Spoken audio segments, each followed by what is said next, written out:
Let's look at the last flaw about Noah, which leads to the curse of his grandson. In Genesis 5 is a list of generations, and if we read carefully, we notice a formula. The person lives a certain number of years and begets his successor. And Adam lived 130 years, and he begat in his likeness after his image, and he named him Seth. The second sentence gives you the rest of his life.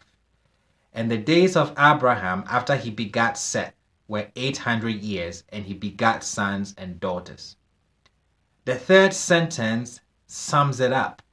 And all the days of Adam that he lived were 930 years, and he died. Let's look at another example. The person lives a certain number of years and begets his successor. And Seth lived 105 years and he begat Enosh. The second sentence gives you the rest of his life. And Seth lived after he had begotten Enosh 807 years, and he begat sons and daughters. The third sentence sums it up. And all the days of Seth were 912 years, and he died. This is the formula for the generation before the flood. Let's compare this formula to the generations after the flood, the post-flood generation. The person lives a certain number of years and begets his successor. These are the generations of Shem. Shem was 100 years old and he begat Arpachshad 2 years after the flood. The second sentence gives you the rest of his life. And Shem lived after he begat Arpachshad 500 years, and he begat sons and daughters. If you notice, there's no third sentence that sums up the person's life with the phrase, and he died.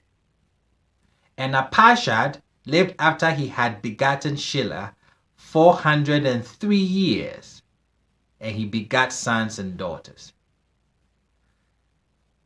Why is one string of generations one way and the other string the other way? The first list is before the flood, and the second is after the flood. Almost everyone born before the flood, their descendants died in the flood. They got cut off. That's the phrase, and he died, removed from the stage. The people after the flood joined the growing population and did not get cut off. They are not removed from the stage. They live through their generations. This is the two formulas and the explanation. Given this explanation, what do we expect for Noah? What kind of generational description of Noah do we expect? A 2 or 3 sentence. Genesis 9. And Noah lived after the flood 350 years, and all the days of Noah were 950 years, and he died. Noah gets the pre-flood description. Does this associate positively about some other fact we know about Noah? 8 people left the flood. Noah and his sons, 3 sons, and their wives. What happened after that? Where did the new human population come from? Only from his sons. Noah lived 350 years after the flood and had no children. Last time I checked, 350 years is enough time to have lots and lots of children. Something cut him off. What the Torah is showing us here is that Noah essentially is a pre-flood figure. Noah did not really survive the flood. He hangs on, but does not really survive the flood. He ends up drunk, can't function, can't focus, can't create, doesn't have children, and the Torah gives us the pre-flood designation for him. Noah plays the role of creating someone who can recreate the world after the flood.